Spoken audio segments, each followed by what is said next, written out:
राजपाल प्रजापति परीक्षार्थी IAS academy के YouTube channel पर आप सभी लोगों का स्वागत करता हूं। देखिएगा, हमने पिछले वीडियो में साइंस से रिलेटेड कोशिका टॉपिक स्टार्ट किया था और उसमें हमने कुछ डिस्कस किया था। कोशिका से संबंधित महत्वपूर्ण प्रश्न भी हमने देख लिए थे। अब आगे हम आपके सामने कोशिका से रिलेटेड ही कुछ बात करेंगे। तो यहाँ पर हम बात करने वाले हैं, जैसा कि आपके सामने बोर्ड के ऊपर लिखा है कि हम कोशिकाओं की आकृति और आकार के बारे में जानकारी पढ़ेंगे। तो देखिएगा, थोड़ा सा बोर्ड के ऊपर आपके सामने लिखा है,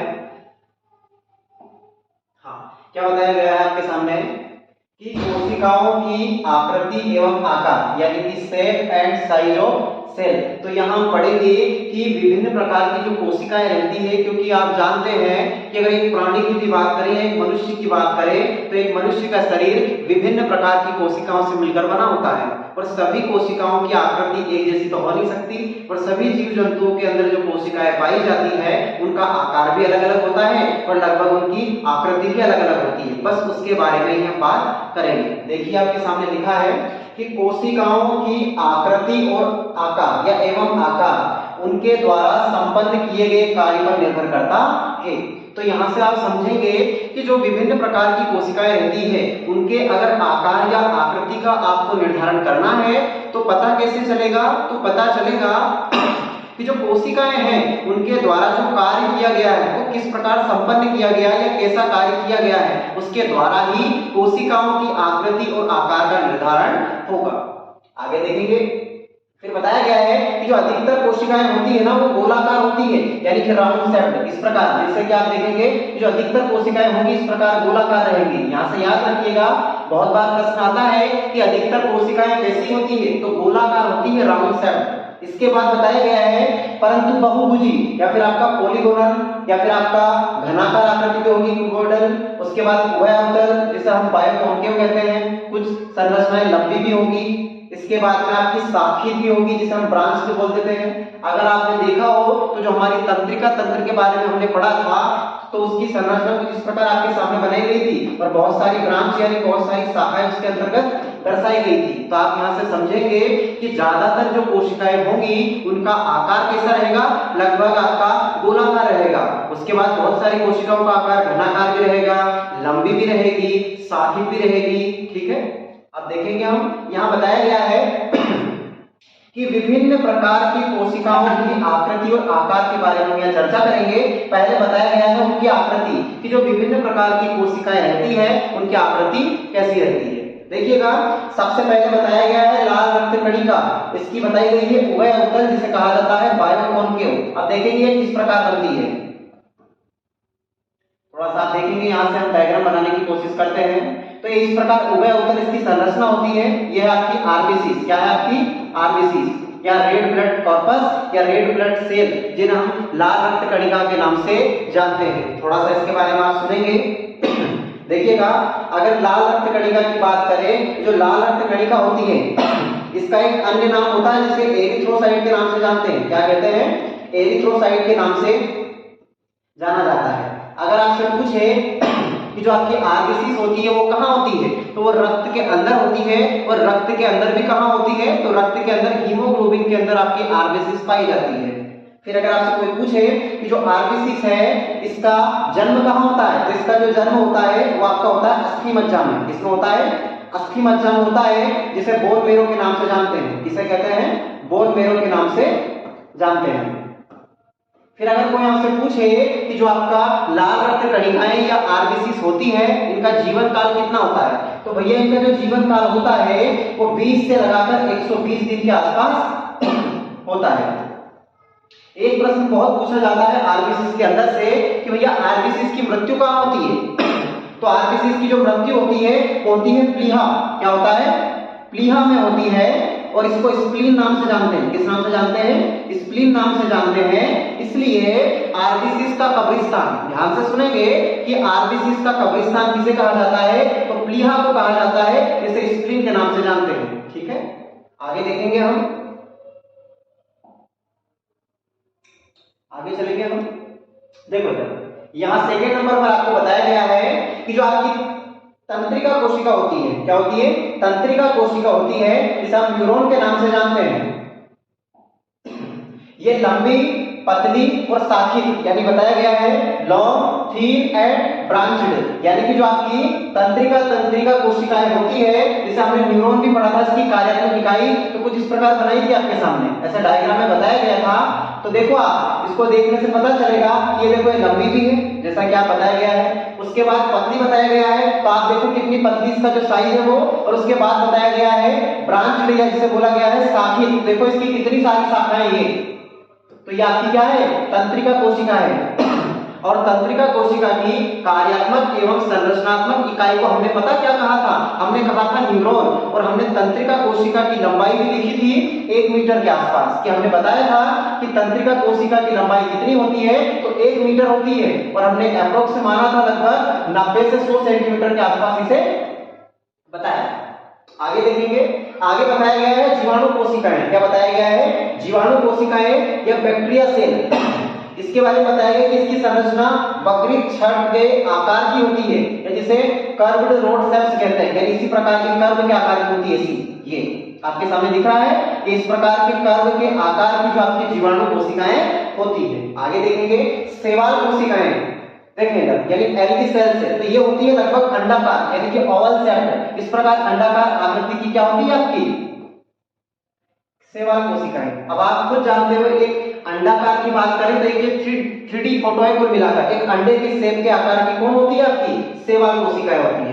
आगे हम देखेंगे यहाँ पर बताया गया है कोशिकाएं कुछ माइक्रोमीटर से लगाकर सेंटीमीटर तक मापी जा सकती है या माप वाली हो सकती है, यानी जितनी भी कोशिकाएं होती है उनका जो साइज है, मतलब जो उनकी साइज बोल सकते हो, तो वो माइक्रोमीटर से लगाकर सेंटीमीटर के आसपास तक मापी जा सकती है। तो यहाँ से याद रखिए अगर कोई आपसे पूछे कि 1 माइक्रोमीटर बराबर कितने सेंटीमीटर, तो आपको बताना है यहाँ 10⁻⁻6 सेंटीमीटर के आसपास होता है। बहुत बार प्रश्न आपके सामने पूछा जाता है कि 1 माइक्रोमीटर बराबर कितने सेंटीमीटर होते हैं, तो 1 माइक्रोमीटर बराबर 10⁻6 सेंटीमीटर होते हैं। आगे देखेंगे, फिर बोला गया आपके सामने सामान्यतः सभी कोशिकाएं आकार में अत्यंत सूक्ष्म है। आप वैसे भी जानते हो कि जितनी भी कोशिकाएं होती है उनका आकार लगभग माइक्रोस्कोपिक, या जिसे बोल सकते हैं अत्यधिक सूक्ष्म होता है, जिन्हें बिना किसी सूक्ष्मदर्शी की सहायता से नहीं देखा जा सकता। कुछ प्रमुख कोशिकाएं एवं उनकी माप निम्न है। तो हम यहाँ से कहेंगे कि जितनी भी कोशिकाएं रहती है उनकी माप अत्यंत सूक्ष्म होती है, जिसके कारण उन्हें बिना सूक्ष्मदर्शी की सहायता से आप नहीं देख सकते। और कुछ प्रमुख कोशिकाएं हैं जिनकी माप हम निम्न तरीके से देखेंगे। देखिएगा आगे बोला गया है विभिन्न कोशिकाएं एवं उनकी माप माइक्रोमीटर में निम्न है। देखिए आगे चलते हैं हम। देखो यहां बताया गया है सबसे पहले, देखिए सबसे पहले आपका माइकोप्लाज्मा जीवाणु है। अगर आपके सामने बात करें कि ये माइकोप्लाज्मा जीवाणु क्या है, तो आप थोड़ा सा ध्यान से सुने कि जो हमने बात की थी ना जीवाणु की, सबसे पहली क्लास में बात की थी हमने जीवाणु की, और जीवाणु को ही हमने कहा था बैक्टीरिया। क्या कहा था? बैक्टीरिया कहा था। और हमने ये भी पढ़ा था कि इस जीवाणु की जो खोज की है उनका नाम है एंटोनी ल्यूवेनहॉक। क्या है? एंटोनी ल्यूवेनहॉक। और एंटोनी ल्यूवेनहॉक के द्वारा सन 1674 ईस्वी में आपके जीवाणु की खोज की गई थी। और ये वही जीवाणु है, क्या है? माइकोप्लाज्मा जीवाणु। और यहां से हम पढ़ेंगे कि ये सबसे छोटी कोशिका है। अगर कोई आपसे पूछे कि सबसे छोटी कोशिका कौन सी है, तो माइकोप्लाज्मा जीवाणु है। और अगर इसकी माप की बात करें तो 0.1 माइक्रोमीटर इसकी माप होती है, और अगर मिलीमीटर में देखें तो 0.0001 मिलीमीटर के आसपास इसकी माप होती है। अगला देखेंगे सामान्य जीवाणु कोशिकाएं, या दर्शाया गया है सामान्य जीवाणु कोशिकाएं, तो इसकी जो माप होती है वो 0.2 से लगाकर 10 माइक्रोमीटर के आसपास होती है। बहुत बार एग्जाम की दृष्टि से अगर देखें तो जो भी बच्चे रहते हैं वो नॉर्मल अध्ययन कर लेते हैं जीव विज्ञान का, लेकिन आप अच्छे से जानते हैं कि जितनी भी आपकी सेंट्रल गवर्नमेंट और स्टेट गवर्नमेंट के द्वारा आयोजित परीक्षाएं रहती हैं उनमें बहुत ज्यादा ही डीपली डाटा पूछा जाता है, क्योंकि आप खुद जानते हैं कि अगर वैकेंसियां तो बहुत कम आएगी और बच्चों के जो फॉर्म है वो बहुत ज्यादा फिल हो जाएंगे, तो क्या सभी बच्चों को तो सरकारी नौकरी दी नहीं जा सकती। इसलिए जो पेपर है वो लगभग हार्ड बनाया जाता है। और आप जानते हो अब 2022 चल रहा है और 2023 आने वाला है, तो अगर इसके दृष्टिकोण से देखें तो आपको बायोलॉजी का जो अध्ययन है वो बहुत ही अच्छे तरीके से करना है और हमारे साथ बने रहिए, आपको बिल्कुल भी समस्या नहीं आएगी। ठीक है, देखिएगा आगे बताया गया है अमीबा।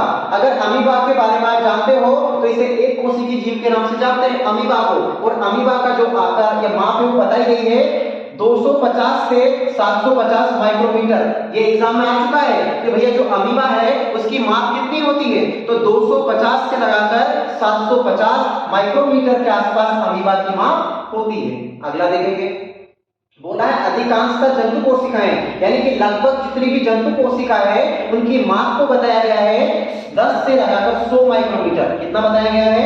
10 से लगाकर 100 माइक्रोमीटर। अगला है आपके सामने लाल रक्त कणिकाओं का व्यास। इसे बहुत ध्यान से समझेंगे आप। पूछा जाता है कि लाल रक्त कणिकाएं या जिसे बोलते हैं आपका आरबीसीज या रेड ब्लड कॉर्पस, इनका जो व्यास है वो 7 माइक्रोमीटर होता है। थोड़ी सी स्वास्थ्य की समस्या आ रही है, थोड़ा सा एडजस्ट करेंगे कि जो लाल रक्त कणिकाओं का जो व्यास होता है वो 7 माइक्रोमीटर के आसपास होता है। आगे देखेंगे आप, जो जिराफ की तंत्रिका कोशिका की जो अधिकतम लंबाई होती है, तो आपने ज्यादातर जिराफ को देखा ही होगा कि जिराफ किस प्रकार रहता है। तो जो जिराफ की तंत्रिका कोशिका होती है उसकी लंबाई होती है आपका 2 मीटर। अगर आपको पता हो तो मानव शरीर की तंत्रिका कोशिका की लंबाई आप लोगों ने पढ़ा है 1 मीटर। कितना पढ़ा है? 1 मीटर। और यहां से हम समझेंगे कि जिराफ की तंत्रिका कोशिका की जो अधिकतम लंबाई होती है वो 2 मीटर के आसपास होती है। आगे देखेंगे, फिर बताया गया है पादप कोशिका। क्या बताया गया है?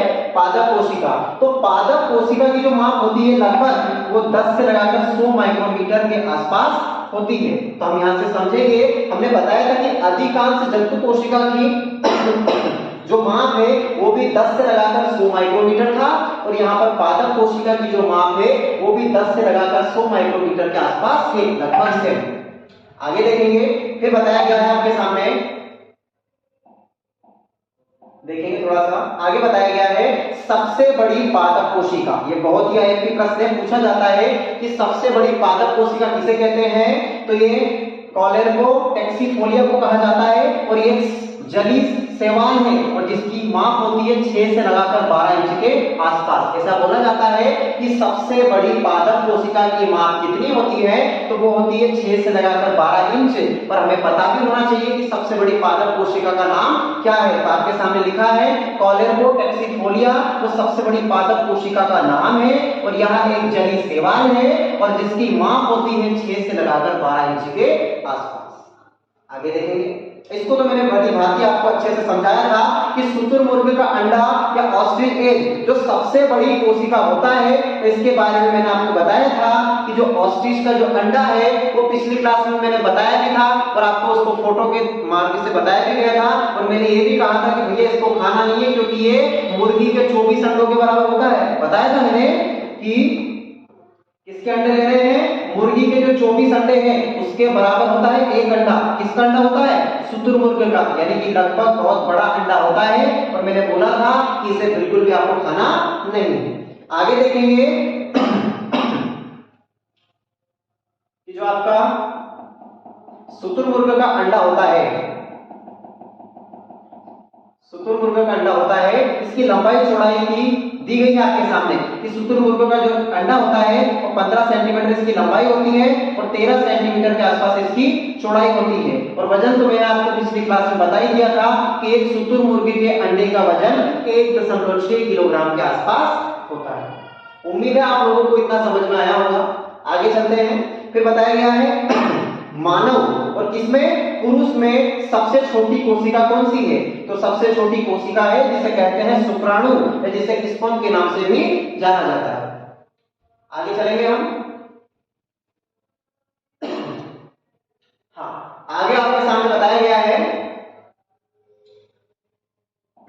कि मानव में पुरुष और महिला में अगर आपसे पूछे कि सबसे बड़ी कोशिका कौन सी है, तो आपने पढ़ी है वो है न्यूरॉन। और न्यूरॉन के अंतर्गत अगर देखें तो ये जो न्यूरॉन है ये तंत्रिका कोशिका की कार्यात्मक इकाई है और इसकी लंबाई भी हम लोगों ने पढ़ ली थी। और यहाँ दिया है आपके पास 1 मीटर के आसपास इसका जो व्यास यानी कि डायमीटर होता है। अब स्पेशली अगर आपसे पूछा जाए महिला के अंदर कि सबसे बड़ी कोशिका कौन सी होती है, तो आपको बताना है अंडाणु होती है। कौन सी होती है? अंडाणु, जिसे ओवम के नाम से जाना जाता है। ठीक है, अब हम आगे देखेंगे कोशिका के प्रकार के बारे में आपके सामने पढ़ेंगे। देखो यहाँ बताया गया है कोशिका के प्रकार या टाइप्स ऑफ सेल, और वो भी है संरचना के आधार पर, यानी कि जो कोशिकाओं का आपने डिवाइडेशन किया है या कितने प्रकार में बांटा है, तो कोशिका को आपने 2 प्रकार में बांटा है और वो संरचना की दृष्टि से या स्ट्रक्चर के आधार पर आपने कोशिका को 2 भागों में बांटा है। आप देखेंगे बोर्ड के ऊपर जो पहला भाग है उसे कहा गया है प्रोकैरियोटिक कोशिका और जो दूसरा है उसे कहा गया है यूकेरियोटिक कोशिका। अगर आप एक शब्द में समझे ना तो प्रोकैरियोटिक कोशिकाएं वे कोशिकाएं होती हैं जिनका विकास नहीं होता, यानी कि ये अर्धविकसित कोशिकाएं होती हैं। और अगर आपसे पूछे कि यूकेरियोटिक कोशिका किसे कहते हैं, तो यूकेरियोटिक कोशिका ऐसी कोशिकाएं होती हैं जिनका पूर्ण रूप से विकास हो जाता है। अगर आपसे कोई पूछ ले कि जो मानव है वो कौन सी कोशिका के अंतर्गत आएगा, प्रोकैरियोटिक कोशिका के अंतर्गत आएगा या यूकेरियोटिक कोशिका के अंतर्गत आएगा, तो आप यहाँ से बता सकते हो। हम वैसे भी जानते हैं कि हमारा पूरी तरह विकास हो चुका है। ऐसा थोड़ी है कि हमारा आधा अधूरा विकास हुआ है कि हमारे 2 पैर हैं बाकी के 2 हाथ है ही, ऐसा बिल्कुल नहीं है। तो हमारे शरीर का बिल्कुल पूरी तरह से विकास हो गया है। इसलिए जो मानव होता है यानी कि जो मनुष्य होता है वो यूकेरियोटिक कोशिका के अंतर्गत आता है। चलो आगे चलते हैं, हम थोड़ा सा इन कोशिकाओं को डीपली अध्ययन करेंगे। हाँ, सबसे पहले हमें समझना है प्रोकैरियोटिक कोशिका के बारे में, है ना। चलो देखेंगे, आपके सामने लिखा है प्रोकैरियोटिक कोशिका। ठीक है, अब यहां देखें प्रोकैरियोटिक जो कोशिका है, ठीक है, ये ग्रीक भाषा के 2 शब्द हैं। ठीक है, समझिएगा, जो प्रोकैरियोटिक कोशिका है वो ग्रीक भाषा के 2 शब्द हैं जिनके सहयोग से निर्मित हुआ है। अब पहला शब्द है प्रो, क्या है? प्रो।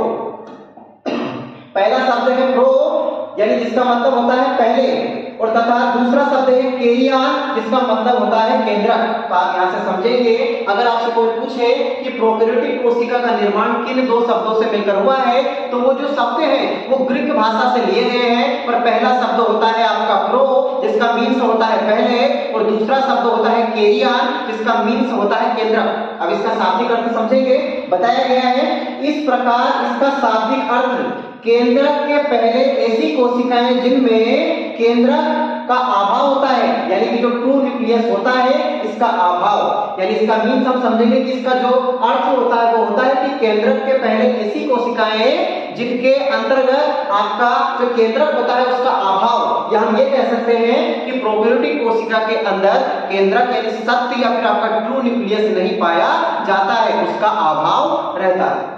आगे पढ़ेंगे हम, इन्हें ही प्रोकैरियोटिक कोशिका कहा जाता है या फिर कहलाती है। इस प्रकार की कोशिकाओं से निर्मित जीव को हम प्रोकैरियोटिक जीव के नाम से जानते हैं, अथवा हम प्रोकैरियोटिक कहते हैं या बोल सकते हैं, या हम ये समझ सकते हैं यहाँ से कि इसके अंतर्गत या इन कोशिकाओं से निर्मित जीव को प्रोकैरियोटिक जीव के नाम से जानते हैं।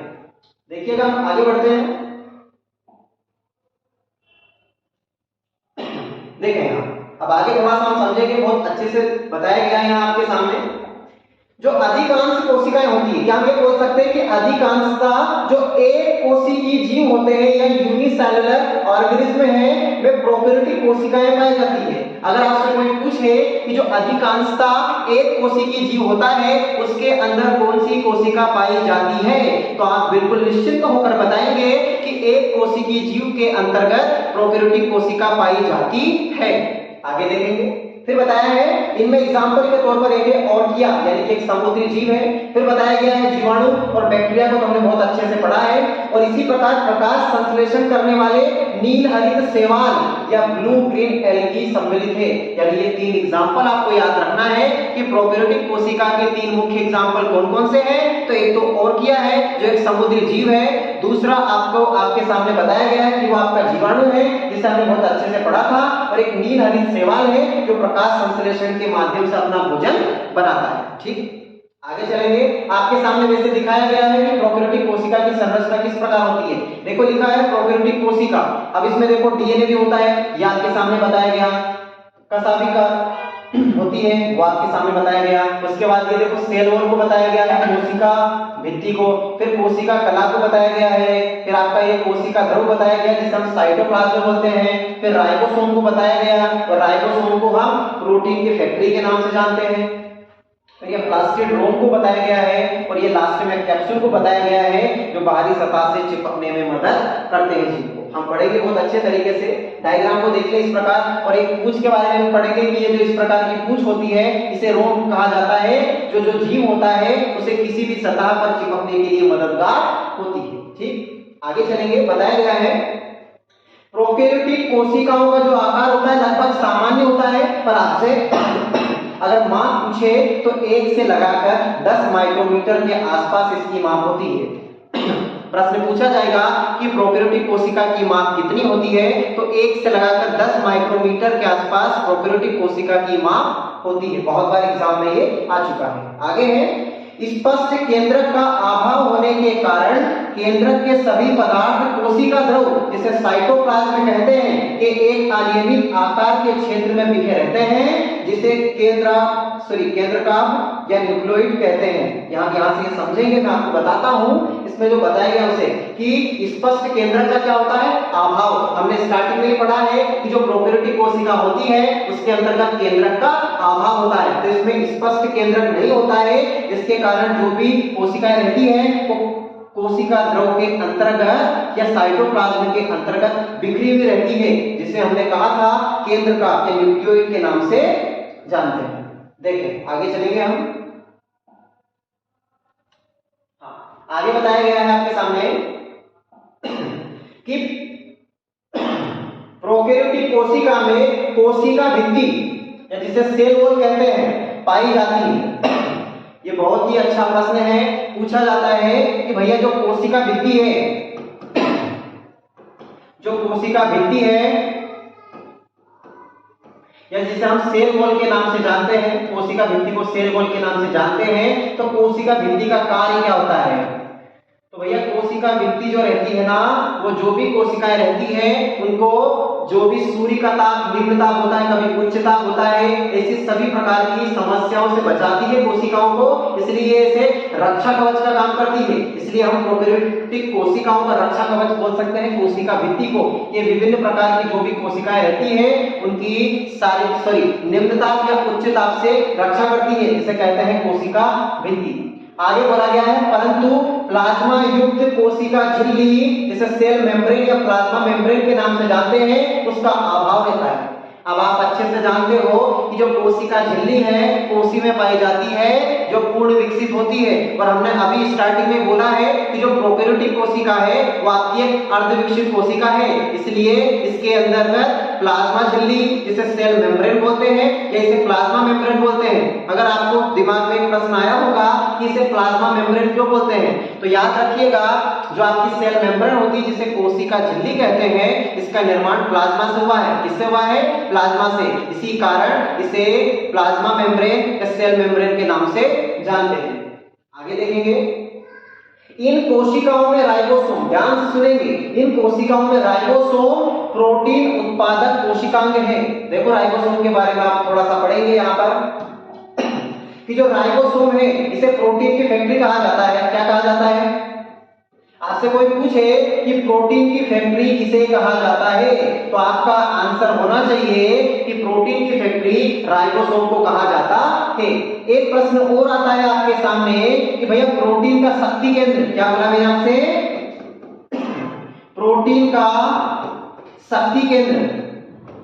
अगर आपको इससे पूछे कि प्रोटीन का शक्ति केंद्र किसे कहा जाता है, तो प्रोटीन का शक्ति केंद्र कहा जाता है माइटोकॉन्ड्रिया को। क्या कहा जाता है? माइटोकॉन्ड्रिया को। और आप जानते हैं माइटोकॉन्ड्रिया को पावर हाउस ऑफ सेल्स या कोशिका का ऊर्जागृह भी कहा जाता है।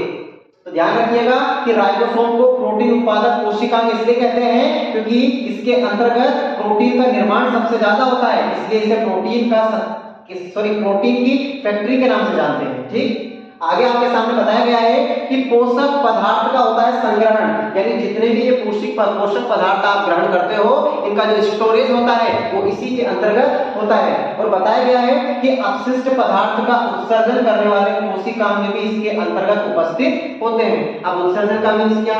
तो बहुत सारे अपशिष्ट पदार्थ जिसे हम गंदगी बोल सकते हैं, तो उनका शरीर से बाहर निकालने के लिए जो अंग या ऑर्गन जिम्मेदार होते हैं वो भी इसी प्रोकैरियोटिक कोशिका के अंतर्गत उपस्थित होते हैं। आगे चलेंगे। कुछ प्रोकैरियोटिक कोशिकाओं में कशाभिकाएं जिसे पूंछ के समान संरचनाएं पाई जाती है। अभी आपको मैंने प्रोकैरियोटिक कोशिका की संरचना बताई थी और यहाँ बताया था इस प्रकार की एक पूंछ रहती है, ठीक है, पिछले डायग्राम में आपको बताया था। और वही समझ रहे हैं कि कुछ प्रोकैरियोटिक कोशिकाओं में कशाभिकाएं या पूंछ के समान संरचनाएं पाई जाती है जो जीव के संचलन, अब संचलन का मतलब है जीव के चलन यानी चलने से, जीव के संचलन में सहायता करती है। इनमें रोम यानी कि पिलस उपस्थिति होती है जो किसी जीव को किसी सतह से चिपकने में सहायता करते हैं या सहायता निभाते हैं, या बोल सकते हैं कि मुख्य भूमिका निभाते हैं उनको किसी भी सतह पर चिपकने के लिए। तो आप यहाँ से याद रखेंगे कि प्रोकैरियोटिक कोशिका के अंतर्गत कशाभिकाएं पाई जाती है जो पूंछ के समान संरचना होती है और वो किसी भी जीव के संचलन में मुख्य भूमिका निभाती है, और साथ साथ जो भी जीव रहेगा उसको किसी भी सतह पर चिपकने के लिए जिम्मेदार या चिपकने में सहायता करती है। ठीक, आगे चलेंगे। ठीक, आगे आपको बताया गया है एक फैक्ट और बचा है प्रोकैरियोटिक कोशिका से संबंधित। कुछ जीवाणुओं में कार्बोहाइड्रेट से निर्मित कैप्सूल। अब ये जैसे कैप्सूल वर्ण आपके सामने आया तो आपके दिमाग में ऐसा नहीं होना चाहिए सर आज तो हमें बुखार आ गया आज तो कैप्सूल खाएंगे, या हमारा पेट दर्द हो रहा है या और कोई सी बीमारी हो रही तो कैप्सूल खाएंगे। तो भैया वो जो कैप्सूल है वो बनाए गए हैं वो आर्टिफिशियल है, हम उन कैप्सूलों की बात नहीं कर रहे हैं, हम कैप्सूलों की बात कर रहे हैं जो कार्बोहाइड्रेट से निर्मित है। अगर आपसे कोई पूछे कि जो रासायनिक रूप से आर्टिफिशियल जो केमिकल के थ्रू जो कैप्सूल बनाए जाते हैं उनका जो आवरण होता है आपने देखा होगा आपको पॉलीथीन जैसा दिखता है, तो ध्यान दीजिएगा वो कोई पॉलीथीन नहीं होता है, वो स्टार्च होता है। क्या होता है? स्टार्च होता है। और अगर आपको स्टार्च को महसूस करना है, इसको महसूस करना है स्टार्च को, तो आपने देखा होगा जो कच्चा आलू रहता है ना उसे छील कर खाइए कच्चे को बिना उबाल कर, तो आपका जो मुंह रहेगा ना तो यहाँ पर आपके कंठ में आपको एक चिपचिपा पदार्थ लगेगा, बस वही आपका स्टार्च रहेगा जो आपके कंठ को पकड़ने की कोशिश करेगा। ठीक है, तो यहाँ बताया गया है कुछ जीवाणुओं में कार्बोहाइड्रेट से निर्मित कैप्सूल नामक संरचना भी पाई जाती है। यह जीवाणुओं को अपने आसपास की सतह से चिपकाने में सहायता करती है। इससे उसी प्रकार है पूंछ के समान, वो भी एक समान संरचना थी जो भी जीवाणुओं को सतह से चिपकाने में मुख्य भूमिका निभा रही थी। तो यहाँ भी कार्बोहाइड्रेट से निर्मित क्या है आपके कैप्सूल है, ये भी जीव को किसी सतह से चिपकाने में योगदान देंगे। तो देखिएगा आप लोगों ने यहाँ पर प्रोकैरियोटिक कोशिका को बिल्कुल कंप्लीट कर लिया है। प्रोकैरियोटिक कोशिका से एक भी प्रश्न आपका बाहर नहीं जाएगा। मैंने लगभग आपको बिल्कुल डीपली तरीके से अध्ययन करवा दिया है।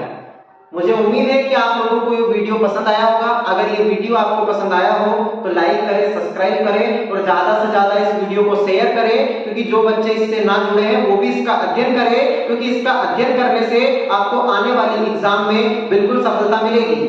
धन्यवाद साथियों।